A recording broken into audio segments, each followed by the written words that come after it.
जय हिंद आप सभी को। आज ज्ञान बिंदु क्वेश्चन बैंक कंप्लीट करते हैं। इसका आज क्लास नंबर 5 होगा। तो इसमें जो है ना इकोनॉमिक्स का नोट्स कंप्लीट करें। आप लोग को बता देते हैं कि ज्ञान बिंदु क्वेश्चन बैंक में जो है ना 7 प्रीवियस ईयर क्वेश्चन खत्म कर चुके हैं। आप देख लीजिए 1 2 3 4 5 6 7 और बीच में जो है ना ये नोट्स भी खत्म हो चुका है। और अभी फ़िलहाल जो चल रहा है ना वर्तमान में ये चल रहा है बिहार दरोगा स्पेशल इकोनॉमिक्स का नोट्स है। इसका जो पेज नंबर है कितना है तो 225 से 274। बहुत इंपॉर्टेंट नोट्स जो है ना सर के द्वारा दिया गया है। तो आप लोग जो है ना इकोनॉमिक्स का नोट्स पढ़ा कीजिए। बार बार आप लोग को बोलते हैं कि क्लास आप लोग देखिए, लेकिन देखते हैं ही नहीं है। तो क्लास बार बार देखिएगा तभी, क्योंकि इकोनॉमिक्स का जो है ना वेटेज बिहार दरोगा में बहुत ज़्यादा है। इसलिए बार बार बोलते हैं कि आप इकोनॉमिक्स पढ़ा कीजिए। तो ध्यानपूर्वक पूरा क्लास को देखिएगा, शुरू से ले जो है ना लास्ट क्लास को ज़रूर देखिएगा। और इसके पहले 4 क्लास जो करवाए हैं आप जाके प्लेलिस्ट चेक कीजिएगा, आपको चारों क्लास मिल जाएगा। और जहाँ से जो है ना ख़त्म किए वहाँ से स्टार्ट करते हैं। तो आज ये इकोनॉमिक्स का 5वां क्लास होगा। तो ध्यानपूर्वक पूरा क्लास को ज़रूर देखिएगा। और एक बात बता देते हैं आप लोग को, जिनको भी बिहार दरोगा का बार बार कॉल वगैरह करते हैं तो आप लोग को एक बार हर क्लास में आपको बताते हैं कि जिनको भी बिहार दरोगा जो बैच 2 स्टार्ट हुआ है आप लोग को जिनको भी ज्वाइन करना है सभी लोग ज्वाइन कीजिए। इसमें जो भी बुक आपको दिख रहा है ना सारा बुक अच्छे से जो है ना आपको टारगेट वाइज होमवर्क दे करके आपको कंप्लीट करवाया जाएगा। और ये जो बैच है ना लगातार आपको बिहार दरोगा पीटी एग्जाम तक चलेगा। तो ज़रूरी नहीं कि आप बिहार दरोगा के लिए ही आप ज्वाइन कीजिए, आप सभी के लिए ज्वाइन कर सकते हैं। जिनका भी स्पेशल तो बिहार दरोगा का बैच है ही है। इसमें आपको पता है कि 90% आपको जीके जीएस ही पूछता है। तो आप लोग जो है ना आप अगर कोई भी वनडे एग्ज़ाम का तैयारी करते हैं तो आप इस बैच को ज्वाइन कर सकते हैं। अगर आपको चाहिए कि हाँ हमको जीके जीएस हमको अच्छे तरीके से जो है ना एक तरह से मजबूत हो, मतलब अपना 90% स्कोर कर पाएँ, तो आप अपना जो है ना अपने अनुसार जो है मतलब एग्ज़ाम को लेकर के कौन सा एग्ज़ाम हमको देना है। हालांकि जितने बोले रहे हैं कि बार बार वनडे एग्ज़ाम को, जितने भी वनडे एग्ज़ाम होने वाला है, जितने भी वनडे एग्ज़ाम होगा आप सभी के लिए जो है ना ये बैच बहुत कारगर होगा। तो आप सभी लोग ज्वाइन कीजिए। जितने भी बुक आपको दिखाई दे रहा है ये सारे बुक जो है ना आपको इस बैच में करवाया जाएगा। और इसके बाद जो है ना कोई बैच नहीं आएगा। और जो भी यूट्यूब पे, इसमें एक और बात क्या है कि जो भी यूट्यूब पे क्लास आएगा तो क्लास से पहले आपको जो है ना इस बैच में मतलब इस ग्रुप में जो है ना आपको पीडीएफ प्रोवाइड करवा दिया जाएगा। या तो सिलेक्शन गुरु का हो, सिलेक्शन गुरु का तो क्वेश्चन बैंक ऐड नहीं है, लेकिन सिलेक्शन गुरु का भी क्वेश्चन बैंक आपको पीडीएफ आपको प्रॉपर्ली तरीके से आपको पहले प्रोवाइड करवाया जाएगा। जो भी बुक है आपको इसमें होमवर्क प्लस प्रैक्टिस बैच है। होमवर्क प्लस क्या है, प्रैक्टिस बैच है। तो आपको जो भी मार्केट में इंपॉर्टेंट बुक आएगा प्रैक्टिस सेट का, तो आपको सारा इसमें जो है ना प्रैक्टिस सेट करवाया जाएगा। इसलिए बोलते हैं ये बैच बहुत इंपॉर्टेंट है। इसलिए 149 पर फी पेमेंट कीजिए। आप टेलीग्राम पे जाइए, उस पर आईडी दिया हुआ आईडी पे जो है ना टच कीजिए और स्क्रीनशॉट भेज दीजिए। भेजने के बाद जो है ना आपको पर्सनली आपको ग्रुप का लिंक आपको पर्सनली मिल जाएगा। तो सभी लोग जरूर ज्वाइन कीजिए इस बैच को। तो चलिए देखिए बिहार दरोगा क्या स्पेशल अर्थव्यवस्था नोट्स है। ठीक है, इसका 4 क्लास करवा चुके हैं। आज जो क्लास नंबर कितना होगा तो 5वां क्लास होगा।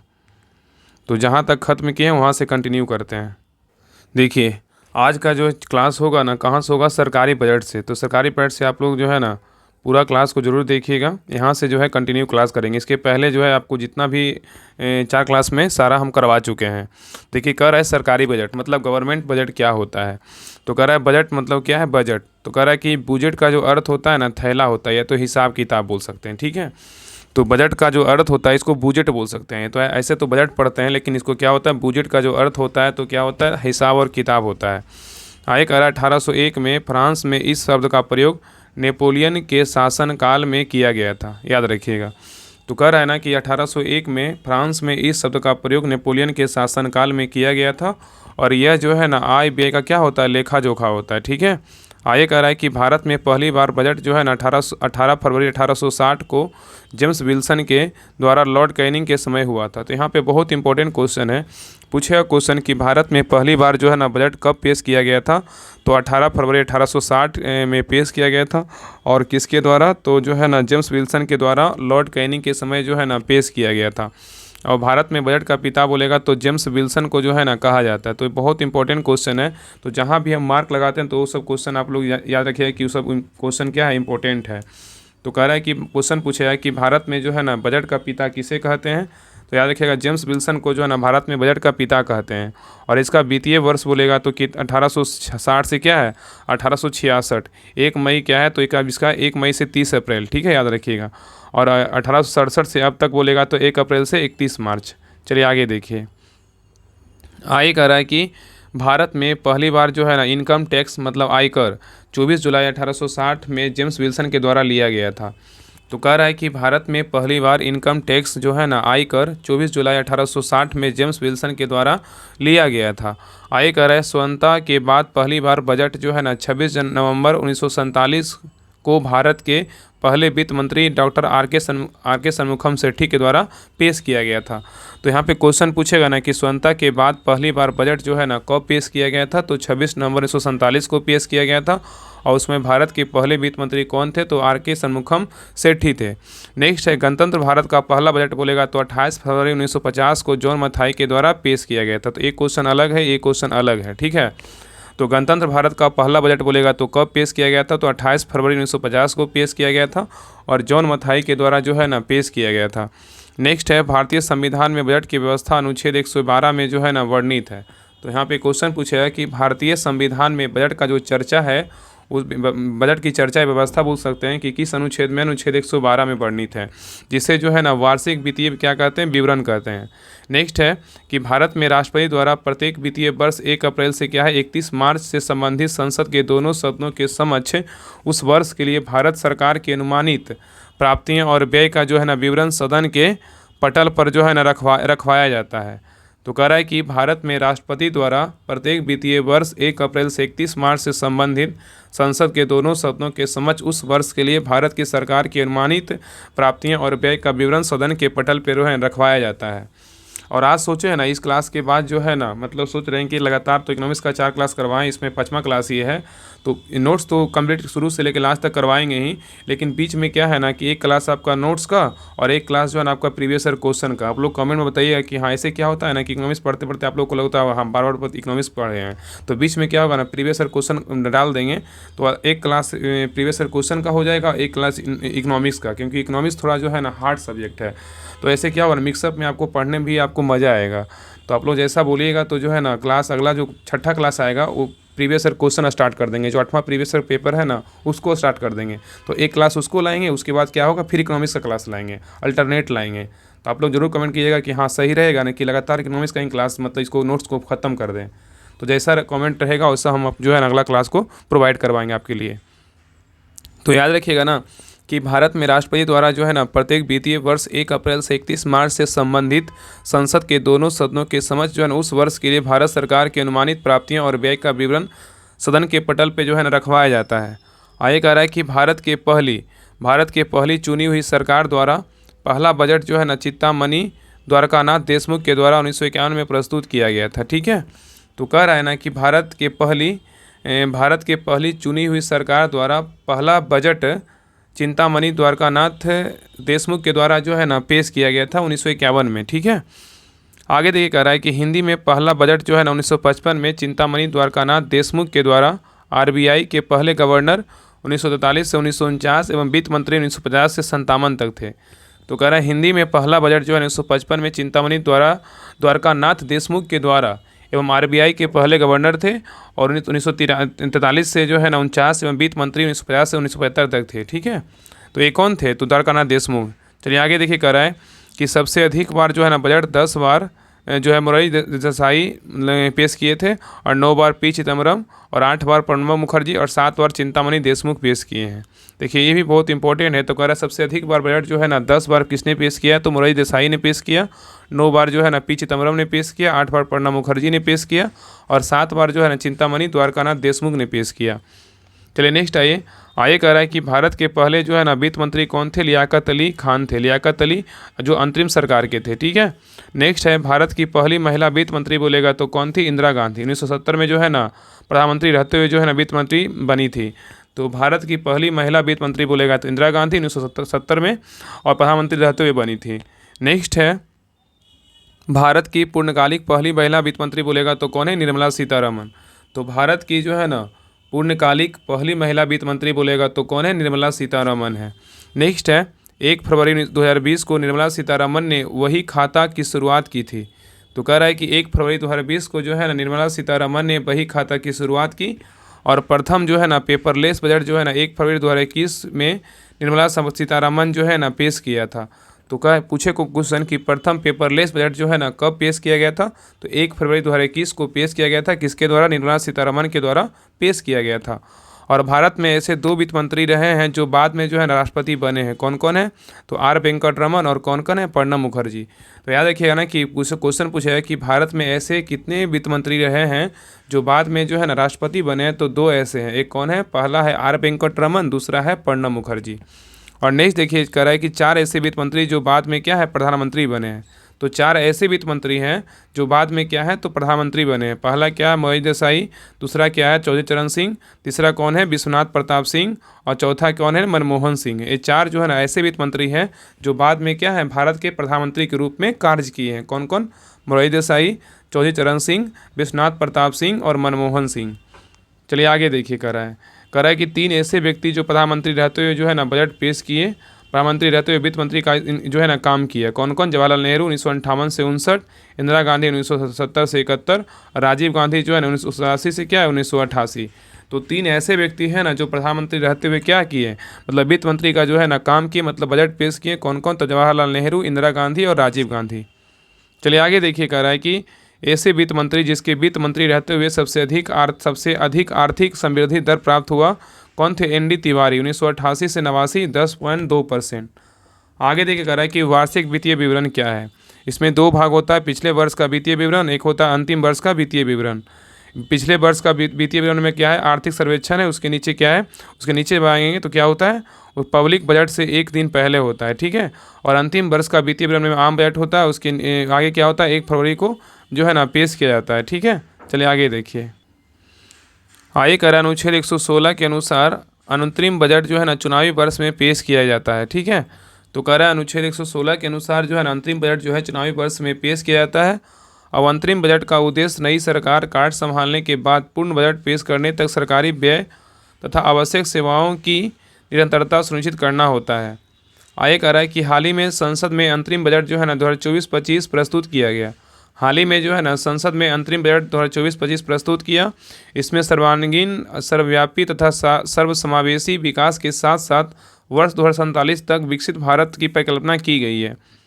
आगे कह रहा है बजट वर्ष जो है ना अब क्या है? वित्तीय वर्ष 1 अप्रैल से क्या होता है? 31 मार्च तक होता है। इसमें 3 आयाम होता है। कौन कौन? एक पिछला वर्ष होता है, एक चालू वर्ष होता है, एक क्या होता है? अग्रिम वर्ष होता है।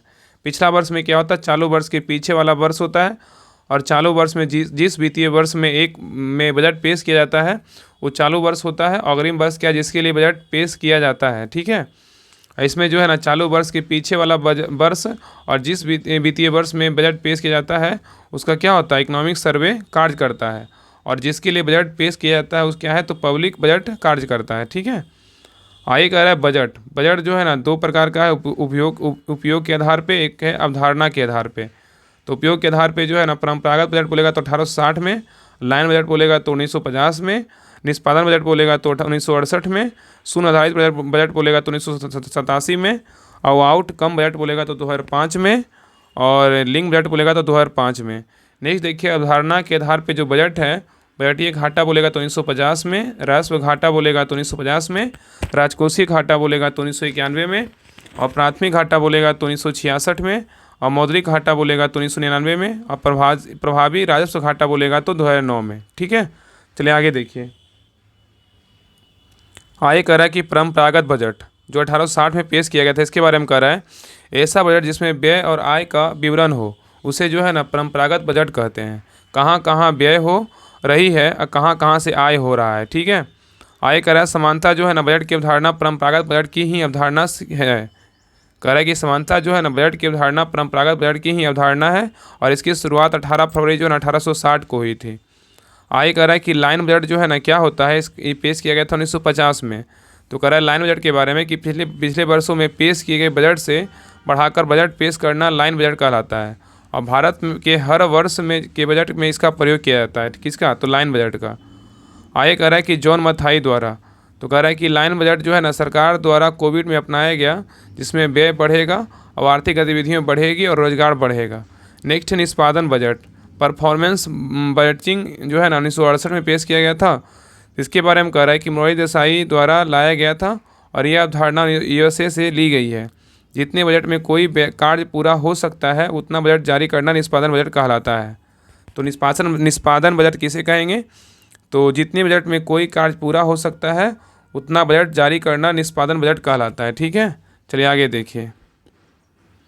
आगे कह रहा है कोई देश, कह रहा है कि कोई देश किसी प्रोजेक्ट को, किस प्रोग्राम को महत्व दे रहा है यह पता चल जाता है, कि देश की प्राथमिकता का पता चलता है। ठीक है, तो कह रहा है कि कोई देश किसी प्रोजेक्ट को, किस प्रोग्राम को महत्व दे रहा है यह पता चल जाता है, कि देश की प्राथमिकता का पता चलता है। नेक्स्ट है शून्य आधारित बजट क्या है? जीरो बेस्ड बजटिंग 1987 में पेश हुआ था। तो कह रहा है राजीव गांधी द्वारा लाया गया था। शून्य आधारित जो बजट था ना, किसके द्वारा लाया गया था? तो राजीव गांधी के द्वारा लाया गया था। और पहले से दिए गए बजट को शून्य मानते हुए जब नए सिरे से बजट जारी किया जाता है तो उसे जो है ना शून्य आधारित बजट कहा जाता है। इससे तकनीकी कार्यक्रमों, वैधानिक कार्यक्रमों, अनुसंधान के कार्यक्रमों को बढ़ावा मिला है। आगे कह रहा है ZBB सबसे पहले 1970 में ब्रिटेन में पीटर पायर द्वारा लाया गया था। तो ZBB जो है ना सबसे पहले 1970 में ब्रिटेन में पीटर पायर द्वारा लाया गया। और नेक्स्ट है परिमाणुमुखी बजट, आउटकम बजटिंग क्या है? तो 2005 में आया था। इसके बारे में कह रहा है कि बचे हुए कार्यों को पूरा करने के लिए जो बजट जारी किया जाता है, इस बजट के माध्यम से बहुत तेज़ी से क्या होता है? उत्पादन बढ़ता है। चलिए आगे कह रहा है कि लैंगिक संबंधी बजट, जेंडर बजटिंग क्या होता है? ये आया था 2005 में। इसके बारे में कह रहा है जिन आर्थिक गतिविधियों से महिलाओं को अधिक लाभ होता है उसके लिए बजट जारी करना भारत में लिंग बजट कहलाता है। तो कह रहा है कि जिन आर्थिक गतिविधियों से महिलाओं को जो है ना अधिक लाभ होता है उनके लिए बजट जारी करना भारत में लिंग बजट कहलाता है। अर्थात लिंग बजट महिलाओं को दिया जाने वाला कोई अलग से बजट नहीं है, बल्कि उन गतिविधियों को बजट देना है जिससे महिलाओं को अधिक लाभ मिलता है। ठीक है, जैसे कि गैस ईंधन की व्यवस्था, पेयजल की व्यवस्था, बिजली की व्यवस्था और क्या है शौचालय की व्यवस्था इत्यादि। आयकर अवधारणा के आधार पर बजट क्या होता है? तो कह रहा है जॉन मेनार्ड किन्स ने कहा है कि व्यय को आय से अधिक रखने की आवश्यकता है, तभी आर्थिक विकास क्या है का बढ़ावा मिलेगा। तो कह रहा है अवधारणा के आधार पर बजट क्या है? तो जॉन मेनार्ड किन्स ने कहा है कि व्यय को आय से अधिक रखने की आवश्यकता है, तभी आर्थिक विकास का बढ़ावा मिलेगा। नेक्स्ट देखिए, कह रहा है कि राजकोषीय नीति, राजकोषीय नीति क्या है? फिजिकल पॉलिसी क्या है?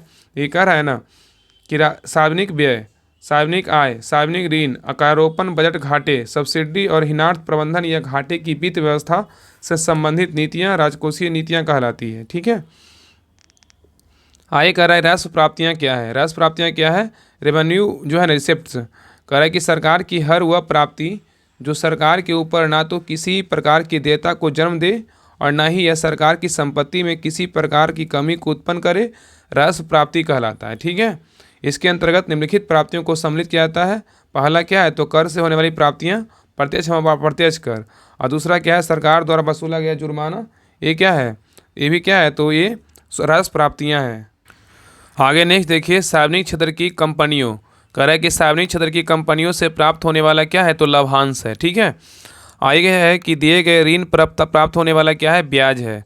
नेक्स्ट है किराए या पट्टे से होने वाली क्या है? तो आय है। नेक्स्ट कह रहा है कि जलपूर्ति, विद्युत आपूर्ति, परिवहन आदि सुविधाओं पर सेवा प्रयोग शुल्क के रूप में होने वाली क्या है? तो प्राप्तियां हैं। नेक्स्ट कह रहा है अतः राजस्व प्राप्तियों को पुनः जो है ना, राजस्व प्राप्तियों को भी पुनः कर एवं गैर कर प्राप्तियों में बांटा जा सकता है। ठीक है, चलिए आगे देखिए, कह रहा है आगे कह रहा है राजस्व व्यय क्या है? मतलब रेवेन्यू एक्सपेंडिचर क्या है?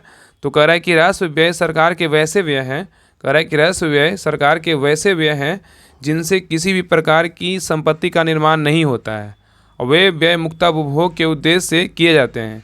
इनमें से निम्नलिखित व्यय सम्मिलित हैं। कौन कौन है? राज्यों को दिया गया अनुदान क्या है? तो राजस्व व्यय है। लिए गए सरकारी ऋण पर ब्याज का भुगतान राजस्व व्यय है। और ये अच्छा व्यय क्या है? तो राजस्व व्यय है। ठीक है, चलिए आगे देखिए। आगे देखिए, कल्याणकारी योजनाएं बोलेगा तो क्या है? तो राजस्व व्यय है। और सरकार द्वारा प्रदान किया गया परिदान भी क्या है? तो राजस्व व्यय है। और सरकारी कर्मचारियों को वेतन एवं पेंशन भी क्या है? तो राजस्व व्यय है। और निर्मित संपत्ति की रख रखाव का खर्च भी क्या है? तो राजस्व व्यय है। और कानून व्यवस्था एवं क्या है लोक प्रशासन का में व्यय क्या है? तो राजस्व व्यय है। ठीक है, आगे कह रहा है पूंजी प्राप्तियाँ। पूंजी प्राप्तियाँ जो है ना क्या होता है? देखिए ध्यानपूर्वक, और आप लोग से जो है ना लास्ट में कुछ पूछना चाहते हैं तो लास्ट में क्लास तक बने रहिएगा। कुछ आप लोग जो है ना कुछ आपसे क्वेश्चन पूछेंगे, मतलब कुछ ऐसा कुछ करवाना है तो आप लोग अगर बोलिएगा यस तो जो है ना हम लोग क्या करेंगे, हम स्टार्ट कर देंगे। तो कुछ लास्ट में जो है ना आपसे कुछ पूछना है, मतलब क्लास से रिलेटेड ही कुछ पूछेंगे, तो आप लोग ज़रूर जो है ना कमेंट में ज़रूर बताइएगा। तो पहले जो है ना क्लास को कंप्लीट कर लेते हैं। तो कह रहा है पूंजी प्राप्तियाँ जो है ना कैपिटल रिसिप्ट क्या होता है? तो कह रहा है पूंजी प्राप्तियां सरकार की ऐसी प्रक्रिया है, मतलब पूंजी प्राप्तियां सरकार की ऐसी प्रक्रिया है जो सरकार के ऊपर किसी प्रकार की देयता को जन्म देती है अथवा सरकार की संपत्ति में किसी प्रकार की कमी को उत्पन्न करती है। इसमें निम्नलिखित प्राप्तियां क्या है, सम्मिलित किए जा सकते हैं। पहला क्या है, तो किसी भी प्रारूप में लिया गया ऋण क्या है, प्राप्ति क्या है पूंजी प्राप्तियां है, क्या है पूंजी प्राप्तियां। और आगे ये कह रहा है कि सरकारी कंपनियों में विनिवेश के जरिए शेयरों की बिक्री से होने वाली प्राप्तियां और सरकारी कंपनियों के निजीकरण से होने वाली प्राप्तियां और दिए गए ऋण में मूलधन की वापसी और भूमि भवन अथवा अन्य किसी भी संपत्ति इत्यादि को बेचकर होने वाली प्राप्तियां। ठीक है, चलिए आगे देखिए कह रहा है, आगे कह रहा है पूंजी व्यय, मतलब कैपिटल एक्सपेंडिचर क्या होता है, मतलब पूंजी व्यय क्या है। तो पूंजी व्यय सरकार के वैसे व्यय हैं, पूंजी व्यय जो है ना सरकार के वैसे व्यय हैं जो किसी संपत्ति का निर्माण करते हैं। इसमें निम्नलिखित व्यय शामिल किए जाते हैं। पहला क्या है, तो अवसंरचना निर्माण, जैसे कि सड़क, बांध, पुल, पावर प्लांट, बंदरगाह, एयरपोर्ट आदि के निर्माण। नेक्स्ट है सामाजिक अवसंरचना का विकास, जैसे कि स्कूल, कॉलेज, अस्पताल आदि का निर्माण। ठीक है, आगे देखिए करा औद्योगिकरण एवं मशीनों की खरीद पर व्यय। नेक्स्ट है सरकार द्वारा किसी राज्य या अन्य निकाय को दिया जाने वाला क्या है, तो ऋण है। चलिए आगे देखिए कह रहा है कि कुछ व्यय ऐसे होते हैं, कह रहा है कुछ व्यय ऐसे होते हैं जिनमें राशि एवं पूंजी व्यय दोनों सम्मिलित होते हैं। उदाहरण स्वरूप क्या है, तो रक्षा क्षेत्र में युद्धपोत, लड़ाकू विमान आदि के खरीदने में होने वाले व्यय की पूंजी व्यय है, जबकि इनमें रख रखाव एवं परिचालन में होने वाला व्यय राजस्व जो है ना व्यय आता है, राजस्व व्यय में आता है। ठीक है, चलिए आगे देखा रहा है कि राजस्व घाटा, रेवेन्यू जो है ना डेफिक्स्ड क्या होता है, राजस्व घाटा क्या होता है। तो कह रहा है यह सरकार की राजस्व प्राप्तियां एवं राजस्व व्यय के बीच के अंतर को दर्शाता है। जो राजस्व घाटा होता है यह सरकार की राजस्व प्राप्तियां एवं राजस्व व्यय के बीच के अंतर को दर्शाता है, अतः इसकी गणना में पूंजी प्राप्ति एवं पूंजी व्यय को शामिल नहीं किया जाता है। ठीक है, आगे कह रहा है कि प्राथमिक घाटा, प्राइमरी डेफिक्स्ड क्या होता है। तो कह रहा है इसकी गणना के लिए राजकोषीय घाटे में से ब्याज के भुगतान के लिए किए गए व्यय को घटाकर की जाती है। तो प्राथमिक घाटा कैसे निकलता है, तो कह रहा है इसकी गणना के लिए जो है ना राजकोषीय घाटे में से ब्याज के भुगतान के लिए किए गए व्यय को घटाकर की जाती है। अब प्राथमिक घाटा बराबर क्या होता है, राजकोषीय घाटा माइनस ब्याज भुगतान होता है। ये सब बहुत बार क्वेश्चन में पूछा गया है। तो प्राथमिक घाटा अगर निकालना रहेगा तो क्या करेंगे, राजकोषीय घाटा माइनस ब्याज भुगतान करेंगे तो प्राथमिक घाटा निकलेगा। ठीक है, आगे करा प्रभाजी राजस्व घाटा, इफेक्टिव रेवेन्यू डेफिसिट। तो करा प्रभाजी राजस्व घाटा बराबर क्या होता है, तो राजस्व व्यय माइनस पूंजीगत परिसंपत्तियों के सृजन हेतु अनुदान माइनस राजस्व प्राप्तियां हैं। नहीं देखिए करेगा राजकोषीय घाटा बराबर क्या होता है, कुल व्यय मतलब राजस्व व्यय प्लस पूंजी व्यय माइनस उधार छोड़कर कुल प्राप्तियां मतलब राजस्व प्राप्तियां प्लस क्या है, पूंजीगत प्राप्तियां हैं। ठीक है, चलिए आगे देखिए, आगे देखिए नेक्स्ट चैप्टर क्या है, तो भुगतान संतुलन। नेक्स्ट टॉपिक क्या है, तो भुगतान संतुलन है। क्या है, बैलेंस ऑफ पेमेंट, BOP।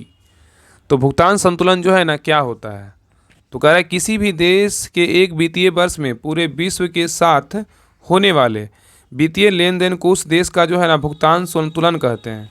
तो भुगतान संतुलन जो है ना किसे कहते हैं, तो कह रहा है किसी भी देश के एक वित्तीय वर्ष में पूरे विश्व के साथ होने वाले वित्तीय लेन देन को उस देश का भुगतान संतुलन कहते हैं। अतः इसके अंतर्गत एक वित्तीय वर्ष में एक देश में आने वाली विदेशी मुद्रा एवं उस देश से जाने वाली विदेशी मुद्रा का संपूर्ण लेखांकन होता है। आगे देख रहा है कि यदि देश में विदेशी मुद्रा का आगमन पलायन से ज़्यादा हो तब देश भुगतान संतुलन के अधिशेष में होता है। इससे भिन्न यदि देश में विदेशी मुद्रा का आगमन पलायन से कम हो तब देश जो है ना भुगतान संतुलन के घाटे में होता है। चलिए आगे देख रहा है यदि इस घाटे की भरपाई के लिए देश का विदेशी मुद्रा भंडार पर्याप्त हो, कह रहा है यदि इस घाटे की भरपाई के लिए देश के विदेशी मुद्रा भंडार पर्याप्त हो तब यह देश के लिए समस्या नहीं है, परंतु यदि देश का विदेशी मुद्रा कोष पर्याप्त ना हो तब यह भुगतान संतुलन का घाटा भुगतान संतुलन का संकट बन जाता है। यदि वह एकमात्र स्थिति है जिसमें एक सदस्य देश IMF इंटरनेशनल मॉनेटरी फंड से धन उधार ले सकता है, जो है ना SDR स्पेशल ड्राइंग राइट्स के रूप में जो है ना मिलता है। ठीक है, चलिए आगे देख रहा है, आगे कर रहा है एक देश में विदेशी मुद्रा के आगमन तथा उस देश से विदेशी मुद्रा के पलायन को लेखांकन दो अलग अलग खाते में किया जाता है। तो कह रहा है कि एक देश में विदेशी मुद्रा के आगमन तथा उस देश से विदेशी मुद्रा के पलायन का लेखांकन दो अलग अलग खातों में किया जाता है। पहला क्या है, चालू खाता, दूसरा क्या है, पूंजी खाता। आगे कह रहा है इन दो खातों के अंतर्गत निम्नलिखित को शामिल किया जाता है, शामिल किया गया। पहला क्या है, चालू खाता, चालू खाता में क्या है, आयात और निर्यात है। ख में क्या है, अदृश्य और मतलब अदृश्य में क्या है, सेवाएं हैं। आय लाभांश के रूप में, ब्याज के रूप में है। और सी में क्या है, तो प्रेषण रेमिटेंस के रूप में है। दूसरा क्या है, तो पूंजी खाता। इसमें क्या है, तो पहला अल्पकालीन ऋण का लेन देन, दूसरा है मध्यकालीन ऋण का लेन देन, तीसरा है दीर्घकालीन ऋण का लेन देन। और घ में क्या, अनिवासी भारतीयों द्वारा जमा राशि भी बाह्य ऋण है। ठीक है, आगे है वित्तीय खाते। वित्तीय खाते में ए में क्या है, तो प्रत्यक्ष विदेशी निवेश, विदेशी संस्थागत निवेश है।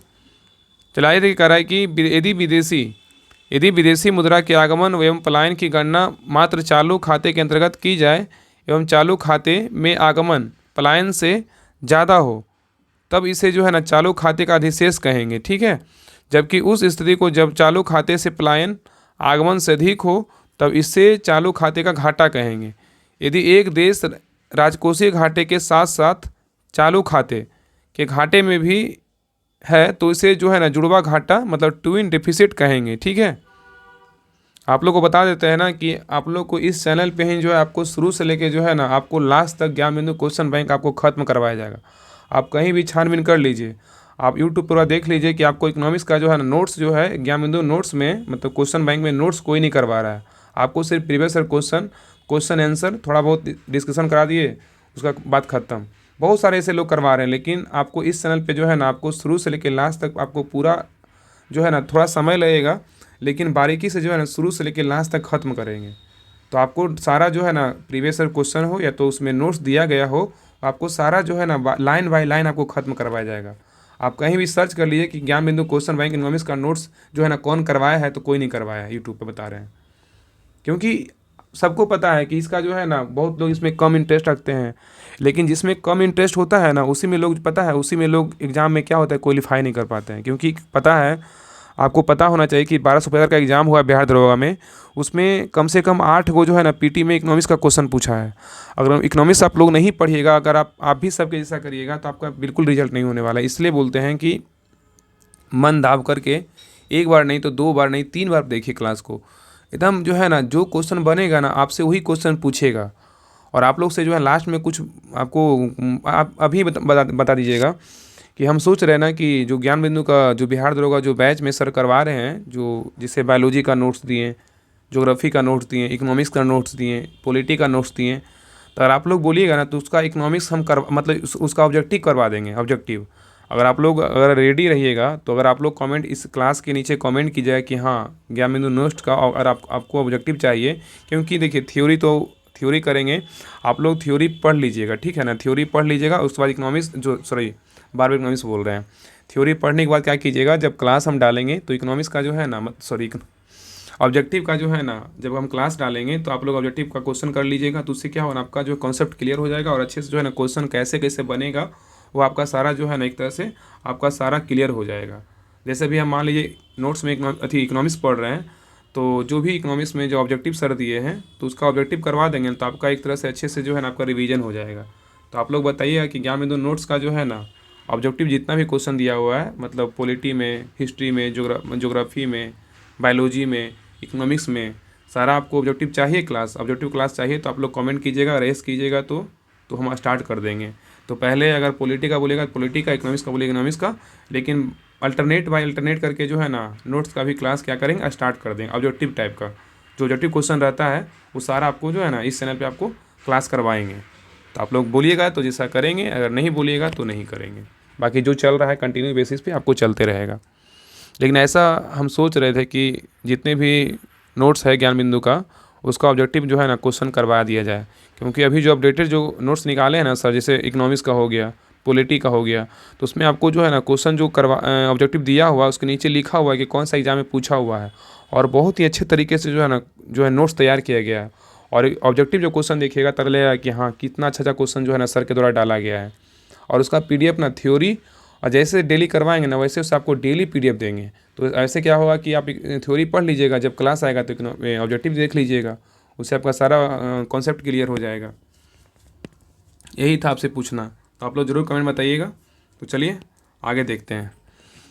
आगे कह रहा है कि चालू खाता, देखिए कह रहा है कि चालू खाता या पूंजी खाता के भीतर किसी भी उद्देश्य की पूर्ति के लिए विदेशी मुद्रा को घरेलू मुद्रा में या घरेलू मुद्रा को विदेशी मुद्रा में परिवर्तन करना होता है। ठीक है, तो कह रहा है ना कि चालू खाता या पूंजी खाता के भीतर के किसी भी उद्देश्य की पूर्ति के लिए विदेशी मुद्रा को घरेलू मुद्रा या घरेलू मुद्रा को विदेशी मुद्रा में परिवर्तित करना होता है। वह सरलता जिससे घरेलू मुद्रा को विदेशी मुद्रा में अथवा विदेशी मुद्रा को घरेलू मुद्रा में परिवर्तित किया जाता है, उसे मुद्रा की परिवर्तनीयता कहते हैं। ठीक है, और यदि यह चालू खाते के उद्देश्य से है तो इसे चालू खाते की परिवर्तनीयता कहते हैं। ठीक है, कहेंगे। चलिए आगे देखिए। इकोनॉमिक्स क्या है ना, कोई कराना चाहता ही नहीं है, ठीक है ना, लेकिन पढ़िएगा तभी जो है ना आपका सारा जो है ना, आपको रिजल्ट लेना, आपको टीचर नहीं बनना, इसलिए आपको सारा कुछ पढ़ना पड़ेगा। चलिए आगे देखिए। आगे कह रहा है कि भारत में कुछ निश्चित सीमा के साथ चालू खाते की परिवर्तनीयता पूर्णतः जो है ना संभव है।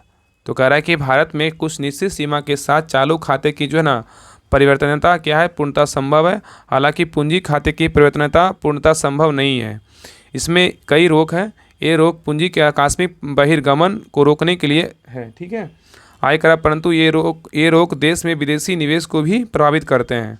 आय कर एस तारापोर की अध्यक्षता में एक कमेटी 2 बार यह सुझाव देने के लिए गठित की गई कि कैसे पूंजी खाते में पूर्ण परिवर्तनीयता को अपनाया जा सके। यह होना भी क्या है, तो शेष है। चलिए देखिए नेक्स्ट टॉपिक क्या है, तो ट्रेड है। क्या है, ट्रेड। ये कह रहा है कि व्यापार में मतलब व्यापार, ट्रेड बोल सकते हैं व्यापार। तो व्यापार क्या होता है, तो कह रहा है व्यापार 2 व्यक्तियों या समूह द्वारा अपनी संबंधी भौतिक वस्तुओं और सेवाओं की अदला बदली इच्छाओं की पूर्ति को जो है ना व्यापार कहते हैं, मतलब ट्रेड कहते हैं। तो व्यापार किसे कहते हैं, तो व्यापार 2 व्यक्तियों या समूह द्वारा अपनी संबंधी भौतिक वस्तुओं और सेवाओं की अदला बदली इच्छाओं की पूर्ति व्यापार कहलाता है। आगे देखिए, कह रहा है निर्यात, मतलब एक्सपोर्ट। दूसरे देश की वस्तु एवं सेवाओं बेचना क्या कहता है, निर्यात कहलाता है। मतलब एक्सपोर्ट जो है ना, दूसरे देश की वस्तु एवं सेवाएं बेचना क्या कहता है, मतलब निर्यात कहलाता है, मतलब एक्सपोर्ट कहलाता है। और आयात किसे कहेंगे, तो दूसरे देश से वस्तु एवं सेवाएं को खरीदना जो है ना, दूसरे देश से अगर वस्तु को खरीदेंगे उसको आयात कहेंगे, और अपने देश का वस्तु को अगर दूसरे देश में बेचेंगे क्या कहेंगे, निर्यात कहेंगे। आगे कह रहा है यही निर्यात आयात की जो है ना आर्थिक क्रिया व्यापार कहलाती है। ठीक है, व्यापार बराबर क्या है, निर्यात माइनस आयात बराबर क्या है, व्यापार नीति है। निर्यात आयात से संबंधित सरकार की नीति को व्यापार नीति कहा जाता है। आगे कह रहा है व्यापार का इतिहास क्या है, तो पहला औपनिवेशिक काल है 1498 से 1950। व्यापार का बुरा अनुभव, व्यापार का क्या है, बुरा अनुभव। दूसरा क्या है, बंद अर्थव्यवस्था 1950 से क्या है, 1991। नेक्स्ट है खुली अर्थव्यवस्था। तो खुली अर्थव्यवस्था में क्या है, तो 1991 के बाद है, क्या है, खुली अर्थव्यवस्था। ठीक है, आगे कह रहा है 24 जुलाई 1991 को भारत में खुली अर्थव्यवस्था अपनाया गया। तो कह रहा है भारत में पूछेगा, क्वेश्चन पूछेगा कि भारत में खुली अर्थव्यवस्था जो है कब अपनाया गया, तो 24 जुलाई 1991 को अपनाया गया। और यहीं से भारत में व्यापार की नई दौर की शुरुआत हुई। देखिए व्यापार नीति में 2 पार्ट है, एक आयात से संबंधित नीति है, एक निर्यात से संबंधित नीति है। आयात से संबंधित नीति में क्या है, तो आयात प्रतिबंध नीति है, एक आयात प्रतिस्थापन नीति है। और निर्यात से संबंधित नीति बोलेगा तो पहला क्या है, निर्यात प्रोत्साहन नीति है, दूसरा निर्यात बॉन्डिंग नीति है। चलाए देगा कि आयात प्रतिबंध नीति क्या है, तो जब किसी देश में आयात के लिए अनुमति नहीं दी जाती है तो उसे आयात प्रतिबंध की नीति कहा जाता है। इसे भारत में 1950 से 91 के बीच सरकार के द्वारा अपनाया गया था। आगे आयात प्रतिस्थापन नीति। तो जिन वस्तुओं एवं सेवाओं का आयात अधिक होता है उसे देश के अंदर उत्पादित करने की नीति क्या है, आयात प्रतिस्थापन नीति कहलाता है। और भारत सबसे अधिक पेट्रोलियम तथा इलेक्ट्रॉनिक उत्पादों का आयात करता है। ऐसे में इस नीति के अंतर्गत इसका विकल्प तैयार किया जाता है, जैसे पेट्रोलियम, बाड़मेर में तेल की खोज, कृष्णा गोदावरी के क्षेत्र में तेल की खोज, और सौर ऊर्जा, पवन ऊर्जा, और क्या हाइड्रोजन ऊर्जा और बायोफ्यूल इत्यादि है। नेक्स्ट कर रहा है कि निर्यात प्रोत्साहन नीति 1991 से अब तक ऐसी नीति को बढ़ावा देना का कार्य करती है। तो निर्यात प्रोत्साहन नीति क्या है, तो 1991 से अब तक ऐसी नीति को बढ़ावा देने का कार्य करती है, जैसे आधारभूत संरचना का विकास, कर के दरों में कमी, सब्सिडी और नवाचार और आधुनिकीकरण इत्यादि। ठीक है, चलिए आगे देखिए। आगे करा निर्यात बॉन्डिंग नीति। निर्यात बॉन्डिंग नीति क्या है, तो 2004 से भारत सरकार के द्वारा इस नीति को अपनाया गया और इसके तहत पर्यटन के क्षेत्र में अतिथि देवो भव, अतुल भारत, एक जिला एक उत्पाद है। ठीक है, नेक्स्ट देखिए कह रहा है कि 2004 से भारत की व्यापार नीति क्या है, तो इसका निर्यात का लक्ष्य है। देखिए 2004 से 2009 के लिए बोलेगा तो $100 बिलियन से लेके जो है ना 2009 तक यह पूरा हो गया। आगे देखिए कह रहा है 2009 से 2014 के लिए जो है ना $300 बिलियन 2014 तक जो है ना यह पूरा हो गया। आगे कह 2015 से 2020 जो है ना $900 बिलियन 2020 तक यह पूरा हो गया। आगे न्यू FTA 2023 से 2030 $2000 बिलियन से 2030 तक लक्ष्य रखा गया है, जिसे 1000 बिलियन वस्तु एवं जो है ना 1000 बिलियन जो है ना क्या है डॉलर सेवा क्षेत्र से है। ठीक है, चलिए आगे देखिए कह रहा है। आगे क्या है, विदेशी व्यापार नीति 2023। विदेशी व्यापार नीति 2023 क्या है, तो कह रहा है देखिए, यह भारत की नई विदेश व्यापार नीति है जो भारत को सुगम बनाने के लिए लाया गया है और यह 1 अप्रैल 2023 को लागू किया गया। इसका लक्ष्य क्या है, तो 2030 तक भारत को जो है ना निर्यात को 2 ट्रिलियन तक पहुंचाना है, 2 ट्रिलियन डॉलर। और नेक्स्ट दूसरा क्या है, अंतर्राष्ट्रीय व्यापार में भारतीय मुद्रा के उपयोग को प्रोत्साहित करना है। और नेक्स्ट है, भारत को विश्व बाजार के साथ साथ व्यापार के माध्यम से एकीकृत करना है। नेक्स्ट है, भविष्य के व्यापार आवश्यकताओं के लिए प्रेरक का कार्य करना है। इसका विशेषताएं क्या है, तो नियमित को सुगम बनाने के लिए कई प्रकार का प्रयास, जैसे निर्यात को ऑनलाइन अनुमति देना, पंजीकरण करना और व्यापार वस्तुओं का पंजीकरण करना। नेक्स्ट है, निर्यात उत्कृष्टता वाले शहरों की संख्या जो 39 से बढ़ाकर 43 करना। पहला क्या, फरीदाबाद, दूसरा वाराणसी, तीसरा मिर्ज़ापुर, चौथा क्या मुरादाबाद है। आगे कह रहा निर्यात के जिला के निर्यात को बढ़ावा देना और एक जिला का एक जिला एक उत्पाद। नेक्स्ट चौथा हम कह रहा है ई कॉमर्स निर्यात को बढ़ावा देना, इसको 2030 तक जो है ना $200 बिलियन से 300 बिलियन तक पहुंचाना है। ठीक है, चलिए आगे कह रहा है कि आर्थिक विकास मापन। आर्थिक विकास मापन क्या है, तो मेजरमेंट ऑफ इकोनॉमिक डेवलपमेंट क्या है, तो कह रहा है अर्थव्यवस्था में होने वाले गुणात्मक परिवर्तन को आर्थिक विकास कहा जाता है। तो अर्थव्यवस्था में होने वाले गुणात्मक परिवर्तन को आर्थिक विकास कहा जाता है। पहला देखिए क्या है, तो एच डी आई जो है 1990 में इसका स्थापना हुआ था और ये ह्यूमन डेवलपमेंट इंडेक्स होता है। GI 1995 gender development index. Next है GEM 1995 जेंडर एम्पावरमेंट क्या है मेजर। चौथा क्या है, TAI 2001 technology achievement index. Next है GWI 2010 में आया था और ये जेंडर वेल बीइंग इंडेक्स है। छठा क्या है, GII 2010 में आया था, जेंडर इक्वलिटी इंडेक्स है। सातवां क्या है, MPI 2010 में आया था, मल्टी डायमेंशनल पॉवर्टी इंडेक्स है, MPI। ठीक है, चलिए आगे देखिए। नेक्स्ट देखिए कह रहा है HDI ह्यूमन डेवलपमेंट इंडेक्स, मानव विकास सूचकांक। 1990 में जो है ना UNDP के द्वारा विकसित किया गया था और प्रोफेसर महबूल हक अध्यक्ष जो है ना पाकिस्तान से थे और प्रोफेसर अहमद सेन सदस्य भारत से थे और प्रोफेसर सिंगार हेन सदस्य USA से थे और इन्हीं के द्वारा HDI का सूचकांक विकसित किया गया था। ठीक है, और HDI के सूचकांक जो है ना, पहला जन्म के समय जीवन प्रत्याशा और दूसरा ज्ञान, तीसरा क्या है, तो जीवन स्तर पे जो है ना जारी होता है। आगे कह रहा है कि जन्म के समय जीवन प्रत्याशा लाइफ एक्सपेक्टेंसी और बर्थ, यह किस देश से कितना लंबा स्वास्थ्य जीवन है लोगों का मापता है, यह UNDP के द्वारा क्या है निकाला जाता है। आगे कह रहा है ज्ञान मतलब नॉलेज, इसके अंतर्गत किसी भी देश में मानव के ज्ञान को स्तर को मापा जाता है। इसके लिए 2 सूचकों का प्रयोग किया जाता है। पहला विद्यालय का समय, दूसरा क्या है विद्यालय में अपनी कितनी उपस्थितियाँ दर्ज की है। और यह सूचकांक यूनेस्को के द्वारा क्या है निकाला जाता है। तीसरा क्या है, जीवन स्तर लाइफ स्टैंडर्ड क्या है, तो कह रहा है इसके अंतर्गत किसी भी देश में नागरिकों के जीवन स्तर को मापा जाता है और यह देखा जाता है कि जीवन जीने के लिए अनुकूल सुविधाओं को कितना विकास है, अर्थात रोटी, कपड़ा और मकान, पढ़ाई, दवाई, बैंडविड्थ को अनुकूल सुविधा है या नहीं, ये सब क्या है जीवन स्तर का काम है। ठीक है, आय का इसे प्रति व्यक्ति आय मतलब पर कैपिटा इनकम से मापा जाता है और यह सूचकांक वर्ल्ड बैंक के द्वारा क्या है बनाया जाता है। ठीक है, जीवन स्तर।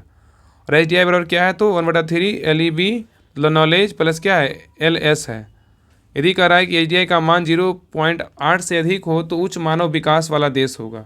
कह रहा है HDI का मान अगर 0.8 से अधिक होगा तो उच्च मानव विकास वाला देश होगा और HDI का मान 0.5 से 0.8 के बीच होगा तो मध्यम विकास वाला देश होगा और HDI का मान 0 से कम हो तो निम्न मानव विकास वाला देश होगा। ठीक है, आगे कह रहा है कि भारत की स्थिति क्या है, तो कह रहा है कि breaking the grid lock reminding operation in polarise world शीर्षक वाली मानव विकास रिपोर्ट 2023-24 के अनुसार भारत वैश्विक मानव विकास सूचकांक में 134वें स्थान पर है, जबकि स्विट्जरलैंड को पहला स्थान प्राप्त हुआ है। अब HDI विकास के आधार पे भारत जो है ना मीडियम ह्यूमन डेवलपमेंट कंट्री के अंतर्गत आता है। ठीक है, चलिए आगे कह रहा है कि लैंगिक विकास सूचकांक क्या होता है। लैंगिक विकास सूचकांक क्या होता है, तो कह रहा है GDI जेंडर डेवलपमेंट इंडेक्स। लैंगिक विकास सूचकांक क्या है, तो कह रहा है यह सूचकांक UNDP के द्वारा 1995 में विकसित किया गया था और ताकि मानव विकास में महिलाओं एवं पुरुषों के बीच होने वाले विकास के अंतर को बताया जा सके। मानव विकास का पुरुषों में एवं महिलाओं के बीच समान वितरण हुआ है या नहीं, इसको मापा जाता है, इसलिए इसे HDI से क्या है बेहतर माना जाता है। चलिए आगे देखिए।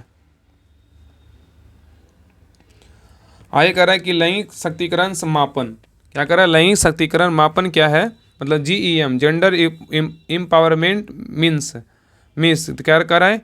इसे UNDP द्वारा 1995 में प्रकाशित किया गया था और इसके अंतर्गत किसी देश के मानव विकास में महिलाओं का कितना शक्तिकरण हुआ है इसको मापा जाता है। ठीक है, तो कह रहा है GEM लैंगिक शक्तिकरण मापन, इसे UNDP के द्वारा 1995 में विकसित किया गया था। इसके अंतर्गत किसी देश के मानव विकास में महिलाओं का कितना सशक्तिकरण हुआ है उसको मापा जाता है। पहला क्या? राजनीतिक अधिकार के अधिकार पर, दूसरा आर्थिक अधिकार के आधार पर और तीसरा सामाजिक अधिकार के आधार पर। चलिए नेक्स्ट है बहुआयामी गरीबी सूचकांक। क्या है? MPI, multi dimensional poverty index. क्या है? तो बहुआयामी गरीबी सूचकांक है। 2010 में UNDP के द्वारा विकसित किया गया ताकि किसी भी देश में गरीबी की वास्तविक स्थिति को जाना जा सके। पहला MPI के मापन क्या है? स्वास्थ्य। पहला स्वास्थ्य में क्या है? स्वास्थ्य में पोषण, बाल मृत्यु दर। शिक्षा में क्या है? स्कूलों का वर्ष और स्कूलों में उपस्थिति। जीवन स्तर में क्या है? शौचालय, पेयजल, भोजन पकाने, ईंधन हेतु और बिजली, मकान, आवास और क्या है? परिसंपत्तियाँ। चलिए आगे देखिए। आगे कह रहा है इसके आधार पर 10 सूचकांकों के आधार पर गरीबी का जो है ना मापन किया जाता है। कह रहा है इसके आधार पर 10 सूचकांकों के आधार पर गरीबी का मापन किया जाता है। और पहला क्या? लैंगिक खुशहाली सूचकांक, GWI, gender well being index. इसे 2010 में UNDP द्वारा विकसित किया गया था और इसके द्वारा किसी देश में महिलाओं का जीवन खुशहाल है या नहीं इसको मापा जाता है। इसमें क्या है? तो कामकाजी महिलाएं, एक है गैर कामकाजी महिलाएं।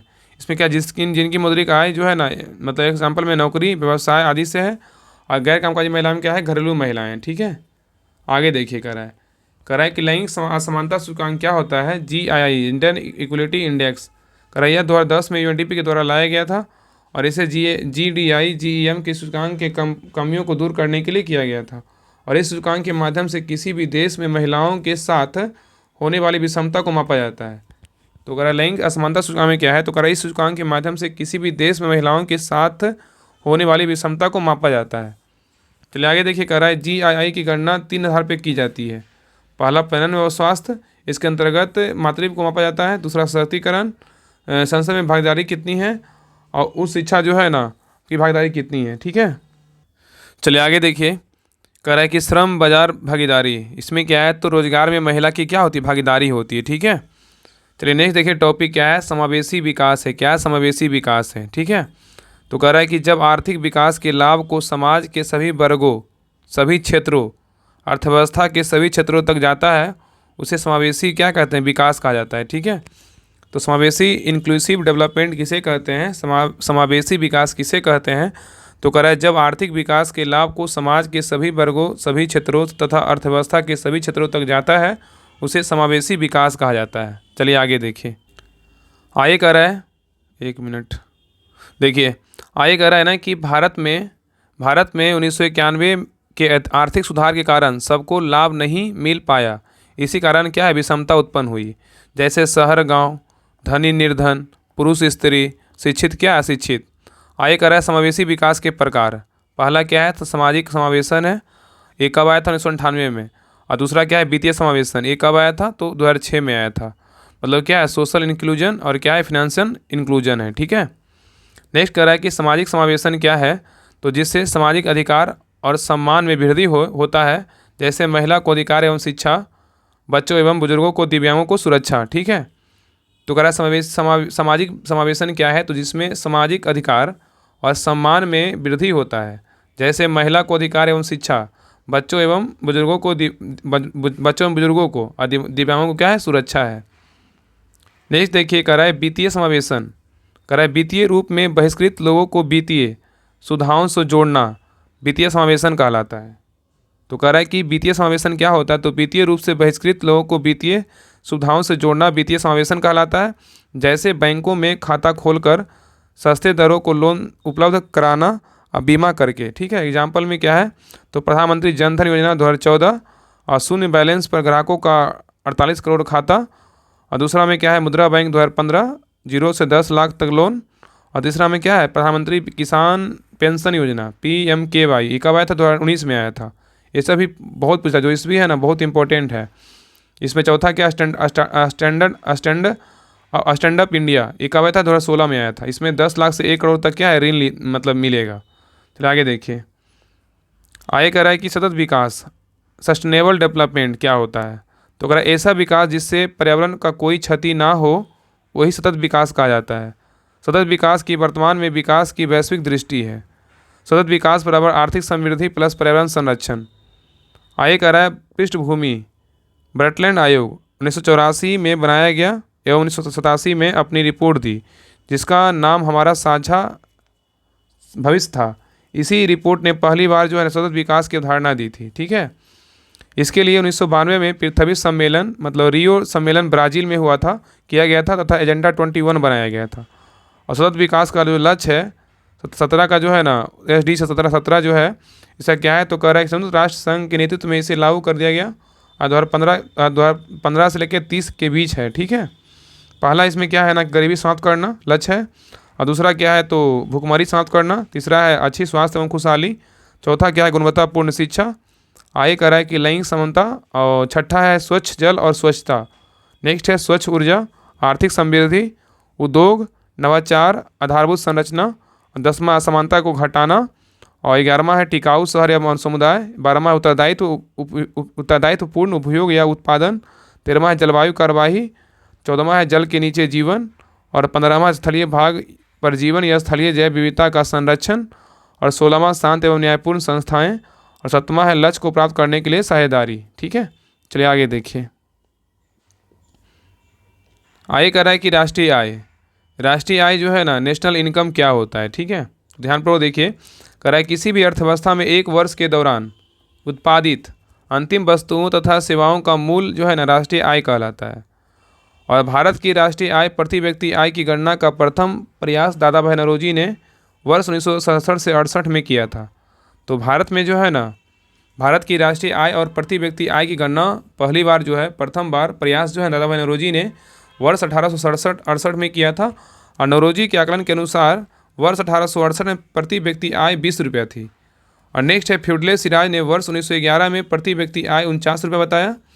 और स्वतंत्रता प्राप्ति से पूर्व इस दिशा में प्रथम आधिकारिक प्रयास वाणिज्य मंत्रालय आर्थिक सलाहकार कार्यालय द्वारा किया गया था। वर्ष 1949 में भारत सरकार द्वारा नियुक्त राष्ट्रीय आय समिति का अध्यक्ष PC महालनोबिस थे। तो कह रहा है वर्ष 1949 में भारत सरकार द्वारा नियुक्त राष्ट्रीय आय समिति का अध्यक्ष PC महालनोबिस थे, और डॉक्टर R गौडगिल तथा B.K. RB राव इस समिति के सदस्य थे।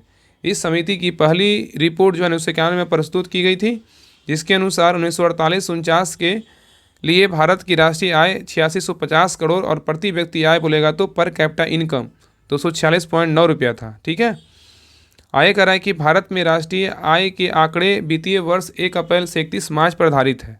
तो भारत में जो राष्ट्रीय आय है उसका आंकड़ा जो वित्तीय वर्ष कितना 1 अप्रैल से 31 मार्च तक आधारित है। और भारत में सांख्यिकी विभाग के अंतर्गत केंद्रीय सांख्यिकी कार्यालय सेंट्रल स्टैटिस्टिक्स ऑफिस CSO का स्थापना पूछा जाता कब हुआ तो 1991 में हुआ था। और राष्ट्रीय आय के आकलन एवं प्रकाशन के लिए उत्तरदायी है। इस कार्य में राष्ट्रीय प्रतिदर्श सर्वेक्षण कार्यालय national sample survey office NSSO आंकड़ा जुटाती है तथा CSO का गणना करता है। लेकिन NSO प्लस CSO को 2019 में मिला दिया गया और एक नई संस्था NSO नेशनल स्टैटिक ऑफिस की स्थापना की गई।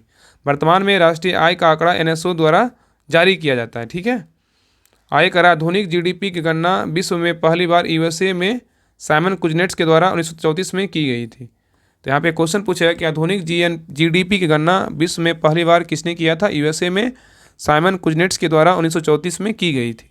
और राष्ट्रीय आय की गणना की विधियाँ, राष्ट्रीय आय को मापने की विधियाँ बोलेगा तो क्या क्या है, तो उत्पादन विधि है, आय विधि है और क्या है, व्यय विधि है।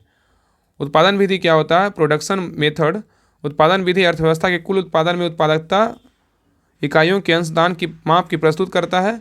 उत्पादन विधि के अंतर्गत एक वित्तीय वर्ष में उत्पादित वस्तुओं एवं सेवाओं का अंतिम मौद्रिक मूल्य ज्ञात कर लिया जाता है। इसके योग को बाजार मूल्य पर आधारित सकल घरेलू उत्पाद कहा जाता है। ठीक है, GDP MP कहा जाता है। नेक्स्ट देखिए, कह रहा है आय विधि। आय विधि क्या होता है, इनकम मेथड क्या है, तो कह रहा है उत्पादक इकाइयों में जो आय निर्जनित होती है वह उत्पादन के साधनों के संयुक्त प्रयास का परिणाम होती है। और यह आय वास्तव में उत्पादन क्रिया में लगे सभी साधनों, भूमि, श्रम पूंजी तथा उद्यमी के संयुक्त प्रयोग का प्रतिफल होती है, जो इन्हें लागत, मजदूरी, ब्याज तथा लाभ के रूप में क्या होता है, वितरित हो जाती है। चलिए आगे देखिए। आय कह रहा है कि राष्ट्रीय आय का आकलन एक वित्तीय वर्ष में एक देश के सामान्य निवासियों द्वारा अर्जित कारक आय के कुल जोड़ के रूप में जाता है, ठीक है, रूप में किया जाता है। तो कह रहा है कि राष्ट्रीय आय का आकलन एक वित्तीय वर्ष के एक देश के समान निवासियों द्वारा अर्जित कारक आय के कुल जोड़ के रूप में किया जाता है। और आय विधि के अंतर्गत अर्थव्यवस्था के प्रत्येक क्षेत्र में विभिन्न उद्यमों या संगठनों के कर्मचारियों को जो है दिया गया पारिश्रमिक या क्षतिपूरक आय, नकदी मजदूरी एवं वेतन, किस्त के रूप में भुगतान, सामाजिक सुरक्षा में नियोजकों का योगदान एवं सेवानिवृत्त पेंशन, प्रचालन अधिशेष, लगान, ब्याज, लाभ, अवतरित लाभ, मिश्रित आय को जोड़कर मूल्यवर्धन ज्ञात किया जाता है, ठीक है। चलाए कर रहा है इस विधि में किसी उत्पादक इकाइयों द्वारा उत्पादन के साधनों को किया गया आय भुगतान ही साधन लागत पर शुद्ध मूल्यवर्धन NVA होगा। और जब इसे आर्थिक सीमा के भीतर उत्पादक इकाइयों के संबंध में आकलित किया जाए तो यह साधन लागत पर क्या होगा, शुद्ध घरेलू उत्पाद होगा, मतलब NNP होगा, ठीक है। चलाए कर रहा है कि व्यय विधि एक्सपेंडिचर मेथड क्या होता है। तो यह व्यय विधि के अनुसार कह रहा है कुल आय या तो उपभोग पर व्यय की जाती है अथवा बचत पर। इस प्रकार राष्ट्रीय आय कुल उपभोग व्यय तथा कुल बचत का योग होती है। बाजार कीमत पर सकल घरेलू उत्पाद को एक देश के आर्थिक सीमा के अंदर उत्पादित अंतिम वस्तुओं एवं सेवाओं पर किए गए कुल व्यय के रूप में देखा जाता है। इन व्ययों को हम 4 वर्गों में जो है रख सकते हैं। पहला क्या है, निजी अंतिम उपभोग व्यय, दूसरा सरकारी अंतिम उपभोग व्यय, तीसरा है सकल घरेलू पूंजी निर्माण विनियोग व्यय, और चौथा है निवल विदेशी निवेश निर्यात एक्स क्या आयात एम है। आगे कर रहा है बाजार कीमत पर सकल घरेलू उत्पाद जो है ना GDP बराबर क्या है C+I+G बराबर क्या है +X-M। आगे है सकल घरेलू उत्पाद ग्रॉस डोमेस्टिक प्रोडक्ट GDP क्या होता है। तो GDP को परिभाषित करते हुए कहा जाता है कि किसी भी देश की सीमा के भीतर एक वित्तीय वर्ष में समस्त उत्पादित वस्तुओं एवं सेवाओं के अंतिम मूल्य के कुल योग को उस देश का सकल घरेलू उत्पाद कहते हैं। और GDP की गणना के लिए समानता 3 विधियों का क्या प्रयोग किया जाता है। पहला क्या है, बाजार मूल्य पर सकल घरेलू उत्पाद GDP eight market price nominal GDP। दूसरा क्या है, आधार दर पर सकल घरेलू उत्पाद GDP at base price real GDP, ठीक है। आगे कह रहा है कि तीसरा क्या है, लागत पर सकल घरेलू उत्पाद GDP eight factor cost. Next देखिए कह रहा है कि बाजार मूल्य पर सकल घरेलू उत्पाद क्या होता है। तो कह रहा है जब GDP गणना बाजारी मूल्य पर की जाती है तब वस्तुओं एवं सेवाओं के वर्तमान मूल्य को सम्मिलित किया जाता है, अर्थात इसकी गणना अप्रत्यक्ष कर परिधान, मुद्रास्फीति, मुद्रा संकुचन इत्यादि सबके प्रभाव सम्मिलित होते हैं। अतः यदि उत्पादन भी ना हो बढ़े अथवा उत्पादन घटे भी नहीं, परंतु मुद्रास्फीति, मुद्रा संकुचन, परिधान, अप्रत्यक्ष कर इत्यादि कारण यदि मूल्य में परिवर्तन हो तो बाजारी मूल्य पर क्या है GDP परिवर्तित होगी, ठीक है। चलिए आगे देखिए। आगे कह रहा है कि आधार दर पर सकल घरेलू उत्पाद क्या होता है। तो कह रहा है आधार दर पर GDP की गणना के मूल्य को स्थिर रखा जाता है, अर्थात मुद्रास्फीति, मुद्रा संकुचन इत्यादि कारण मूल्यों में होने वाले परिवर्तन को सम्मिलित नहीं किया जाता है। इसकी गणना के लिए आधार वर्ष रखा जाता है एवं उस आधार वर्ष के अनुरूप वस्तुओं एवं सेवाओं के मूल्य को स्थिर कर दिया जाता है। और वर्तमान इसकी गणना के आधार वर्ष बोलेगा तो 2011 से 12 रखा गया है, ठीक है। चलाइए कह रहा है कि लागत मूल्य पर सकल घरेलू उत्पाद क्या होता है। लागत मूल्य पर सकल घरेलू उत्पाद क्या है। तो कह रहा है इसकी गणना बाजारी मूल्य पर GDP से की जाती है। वस्तुओं एवं सेवाओं के मूल्य को अप्रत्यक्ष एवं परिधान भी प्रभावित करते हैं। अप्रत्यक्ष कर GDP को बढ़ा देते हैं जबकि परिधान GDP को नीचे लाते हैं। अतः लागत मूल्य GDP की गणना में अप्रत्यक्ष एवं परिधान के प्रभाव को खत्म किया जाता है। इस उद्देश्य से बाजारी दर पर जो GDP निकलती है उसे अप्रत्यक्ष कर को घटा दिया जाता है जबकि परिधान सहायकी को जोड़ दिया जाता है, ठीक है। चलिए आगे देख कर रहा है। आगे कह रहा है कि लागत मूल्य पर सकल घरेलू उत्पाद बराबर क्या है। तो बाजारी मूल्य पर सकल घरेलू उत्पाद माइनस अप्रत्यक्ष कर प्लस सहायकी, मतलब GDP एट फैक्टर बराबर nominal GDP minus indirect tax plus क्या है सब्सिडीज। आगे कह रहा है सकल राष्ट्रीय उत्पाद क्या है। ग्रॉस नेशनल प्रोडक्ट क्या है GNP।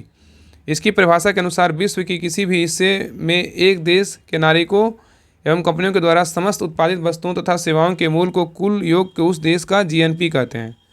अतः GNP गणना में एक देश की GDP में निर्वल बहिर्वाह नेट आउटफ्लो को घटा देते हैं एवं इसमें निवल अंतर्वाह को जोड़ देते हैं।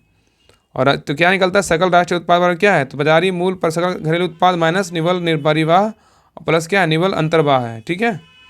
चलिए आगे देखिए कह रहा है नोट में कह रहा है एक देश की सीमा, कह रहा है एक देश की सीमा के अंदर उपस्थित किसी अन्य देश के दूतावास या हाई कमीशन को एक विदेशी क्षेत्र माना जाता है। अतः एक दूतावास के अंतर्गत जो भी संसाधन उत्पादित किए जाते हैं वह उस देश का जो है ना माने जाते हैं जिसका यह दूतावास है। अतः इस उत्पादित साधन को वह देश अपनी जीडीपी में शामिल नहीं कर पा सकता है और जहाँ दूतावास क्या है अवस्थित है। आगे कह रहा है निवल राष्ट्रीय उत्पाद क्या है, नेट नेशनल प्रोडक्ट एनएनपी। वस्तुओं के उत्पादन की प्रक्रिया में एवं सेवाओं को प्रदान करने की प्रक्रिया में मशीन तथा उपकरण का प्रयोग होता है। इसके कारण मशीनों एवं उपकरण घिस घिस कर खत्म हो जाते हैं। अतः भविष्य में इन मशीनों एवं उपकरणों को प्रतिस्थापित करने के लिए एक कंपनी प्रतिवर्ष अपने राजस्व में एक हिस्सा अलग हटाकर रखती है। इसे क्या कहते हैं, मूल्यह्रास कहते हैं। आगे कह रहा है अतः जीडीपी से मूल्यह्रास वाले हिस्से को घटाया जाए तब बचा हुआ हिस्सा निवल घरेलू उत्पाद कहलाएगा। यदि ह्रास वाले हिस्से को जीएनपी से घटाया जाए तब एनएनपी प्राप्ति होगी।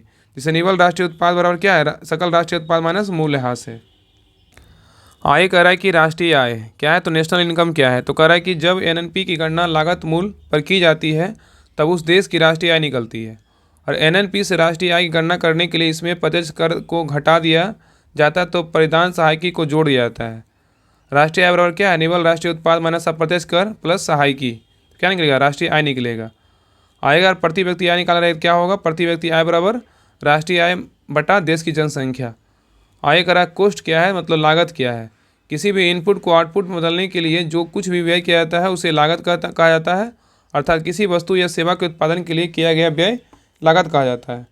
लागत के प्रकार बोलेगा, टाइप ऑफ कोस्ट बोलेगा तो क्या है, दो प्रकार का होता है, फैक्टर कोस्ट कारक लागत या साधन लागत, दूसरा मार्केट कोस्ट बाजार लागत होता है। ठीक है, नेक्स्ट देखिए साधन लागत क्या है, फैक्टर कोस्ट।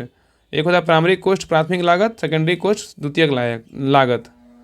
तो कह रहा है कि प्राथमिक लागत क्या होता है, प्राइमरी कोस्ट क्या है, तो जब कोई भी आर्थिक गतिविधियां शुरू की जाती है तो सबसे पहले जिन संसाधनों पर व्यय किया जाता है उसे प्राथमिक लागत कहते हैं। एग्जाम्पल में क्या है, भूमि, श्रम, पूंजी और क्या है उद्यमी।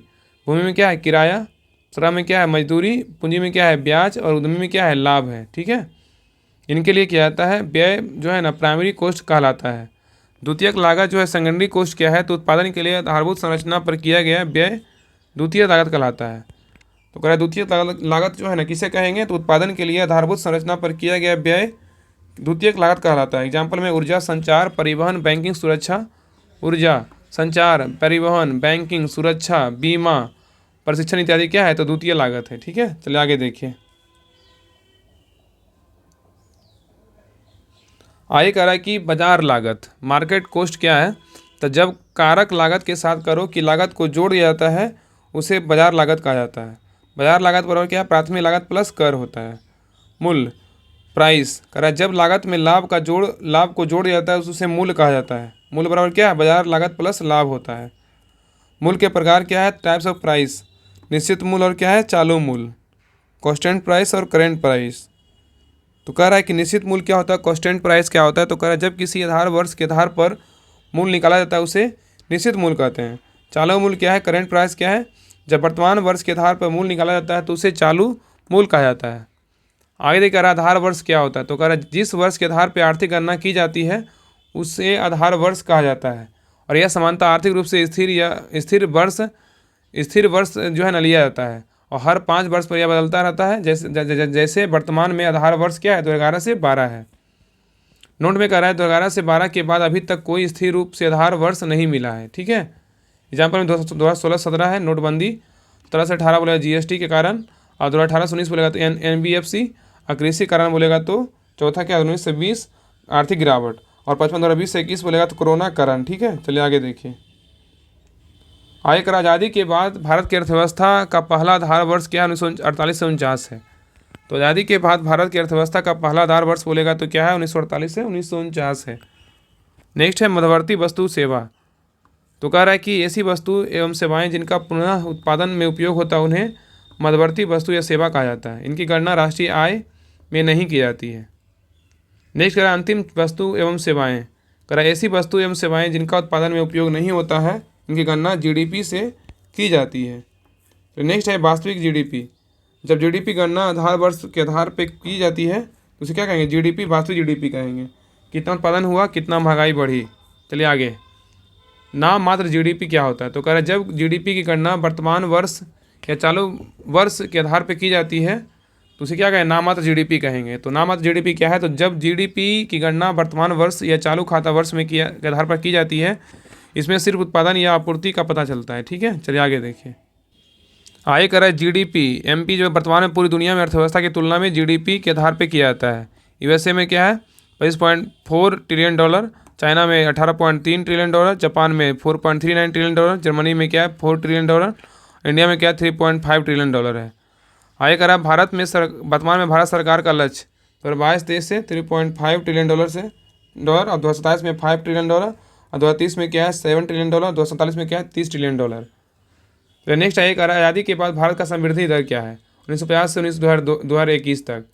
तो कह रहा है 1950 से 80 तक जो है ना हिंदू समृद्धि दर 3.5 से जो है ना 4% और 1980 से 2000 के तक जो है ना निष्ठुर समृद्धि तक जो है ना विषमता बढ़ाने वाली 5 से 6%। और नेक्स्ट है 2000 से 2020 तक जो है रोजगार विहीन समृद्धि दर 6.7%। ठीक है। आय कर नोट में ढांचागत विकास और सुविधाओं का अभाव था और अधिकांश लोग आजीविका के लिए खेती पर ही निर्भर थे। इस वजह से 1970 से 80 के दशक तक भारत की आर्थिक गति सुस्त रही। उस तक वक्त जीडीपी ग्रोथ 3.5% हुआ था और 1950 से 70 तक देश की सुस्त आर्थिक रफ्तार को अर्थशास्त्री राजा कृष्णा ने हिंदू रेट ऑफ ग्रोथ कहा था। ठीक है, तो आज के लिए जो है रहने देते हैं यहीं तक। अगले क्लास में क्लास नंबर 6 में जो है ना जनसांख्यिकी सिद्धांत और जनगणना से यहाँ से जो है ना कंप्लीट करेंगे। तो दो तीन दिन 4 दिन और चलेगा इकोनॉमिक्स, उसके बाद जो है ना प्रीवियस ईयर क्वेश्चन स्टार्ट हो जाएगा। तो आप लोग बताइएगा कि जैसे हम बोले ना कि एक प्रीवियस ईयर क्वेश्चन और एक इकोनॉमिक्स का क्लास, तो ऐसे क्या अल्टरनेट आएगा। अगर आप लोग बोलेगा तो अल्टरनेट क्लास लाइन से आज जैसे मान लीजिए इकोनॉमिक्स का क्लास आया तो अगले क्लास जो होगा ना वो प्रीवियस ईयर क्वेश्चन का होगा, मतलब क्वेश्चन का जो क्वेश्चन पूछा गया एग्जाम में है। तो क्लास कैसा लगा तो आप लोग कमेंट में जरूर बताइएगा। और जो भी क्वेश्चन पूछे हैं वो जो बात पूछे हैं वो आप लोग बताइएगा कि हाँ ज्ञानबिंदु नोट्स का जो है ना वो आपको ऑब्जेक्टिव करवाया जाए या नहीं करवाया जाए।